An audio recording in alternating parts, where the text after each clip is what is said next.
Hello, this is ConorGamingzHD bringing you guys a No Man's Sky video, and we'll be talking about the update 1.3 as well.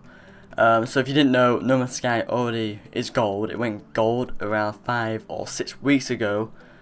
So they did post it on Twitter, and they said, and literally every reply was like, "Hope you are going on a nice holiday." Some of them at No Man's Sky did, but Sean Murray didn't want to. Not yet. So he pictured himself somewhere starting out in the window, thinking about this game, No Man's Sky, he's been working on for 5 years, if you didn't know.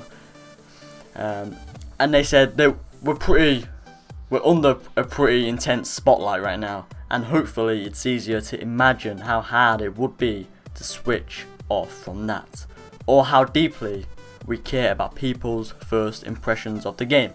In fact, most of us were back here the day after we went gold, working on this update. We're already proud of what we put on a disc, but if we had time, why not continue to update it?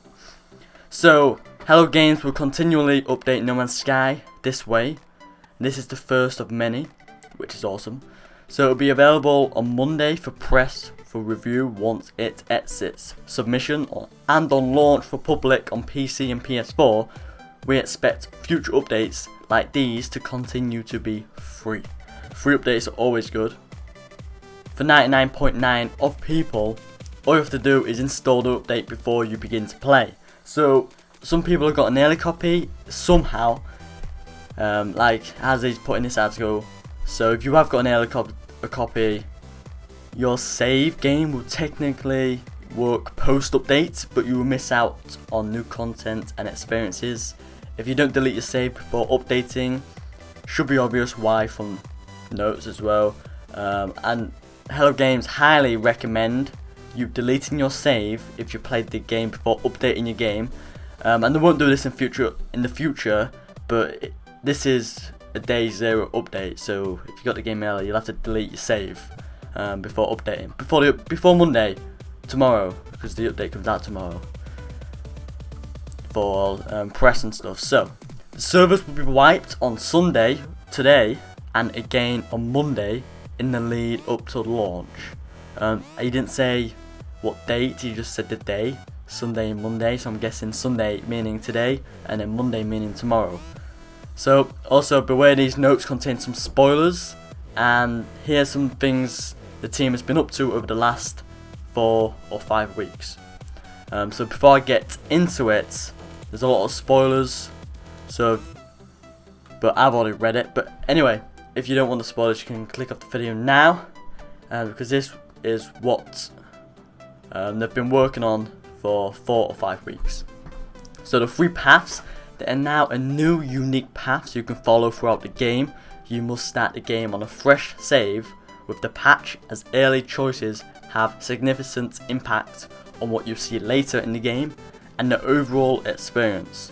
So the universe, they changed the rules of the universe generation. Planets have moved, environments have changed biomes, galaxies have altered shape, all to create a greater variety. Earlier, galaxies are now up to 10 times larger. Diversity, creatures are now more diverse in terms of ecology and densities on planets. So they've added a dead moons, low atmosphere, and extreme hazardous planets. Extreme hazards include blizzards and dust storms, and that's it. So blizzards and dust storms. But anyway, atmosphere, space, nighttime, and day skies are now 4 times more varied due to new atmospheric system, which refracts light more accurately to allow for more intense sunsets. So planet rotation. Playtesting has made it obvious people are struggling to adjust to this during play, so its effects have been reduced further. Terrain generation, caves up to 128 meters tall and now possible. Geometric anomalies have been added. Underwater erosion now leads to more interesting seabeds. So ship diversity, a wider variety of ships appear per star system, and are available to purchase. Cargo and in-store technology now vary more, and ships have more unique attributes. So the inventory. So ship inventories now store 5 times more resources per slot. Suit inventories now store 2.5 times more per slot. This encourages exploration and gives freedom from the beginning. We're probably going to increase this even further in the next update for people in the latter game phases, and will allow greater trading potential. So trading is deeper.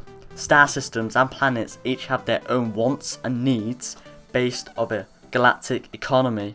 Observing there is a key to successful trading, and they are still working on adjusting this based on how everyone plays. But all trading values have been rebalanced across the galaxy, giving a greater depth.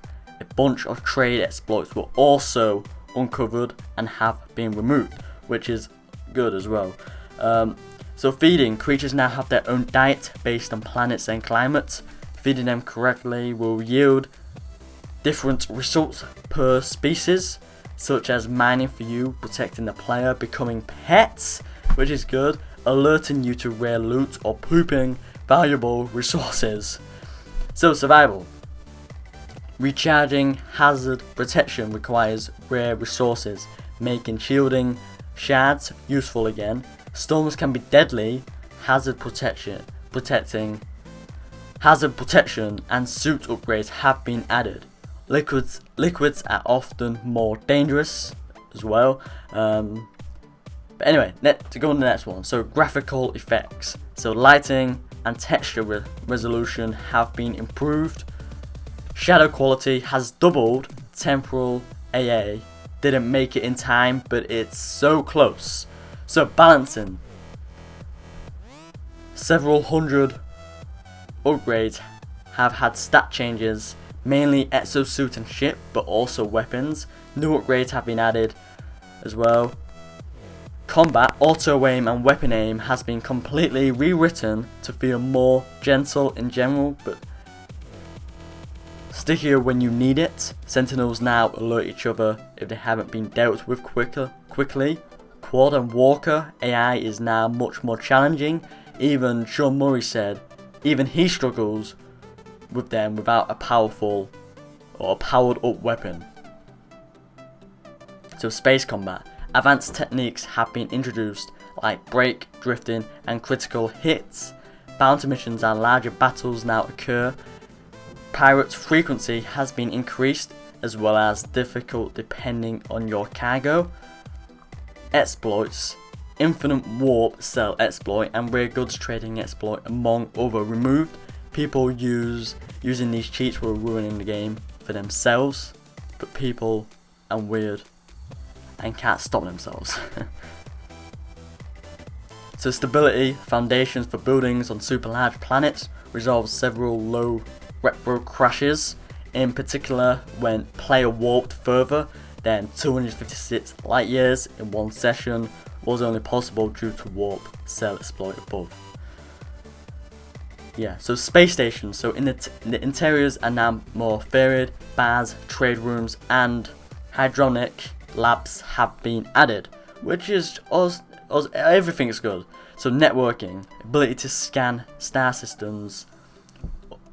Other players have discovered on the galactic map, increasing the chance of collision. Star systems discovered by other players appear during galactic map fights as well. So ship scanning for points of interest from your ship is now possible. Buildings generate earlier and show up in ship scans. Flying over terrain, so pop-in and shadow artifacts have been reduced. Generation speeds have been increased twofold. Planets with large bodies of water will be targeted in the next update. So writing, the Atlas path has been rewritten by James, writer on the Deus Ex, and Sean Murray. So Sean Murray said, I think it speaks to the overarching theme of players' freedom more clearly now. Early mission texts have been rewritten to allow for multiple endings.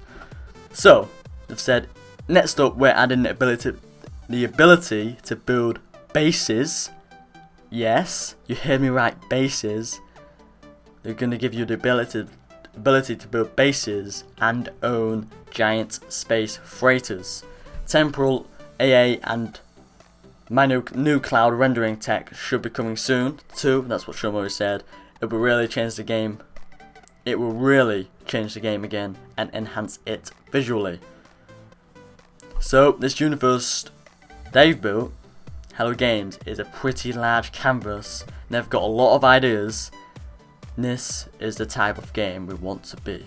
So they've said they've got a lot of ideas, but the game's got 18 quintillion planets, and they've still got ideas, which is crazy that they've still got ideas. But anyway, I cannot wait to build bases. You can find a planet you love and just build a base on it. It's gonna be amazing.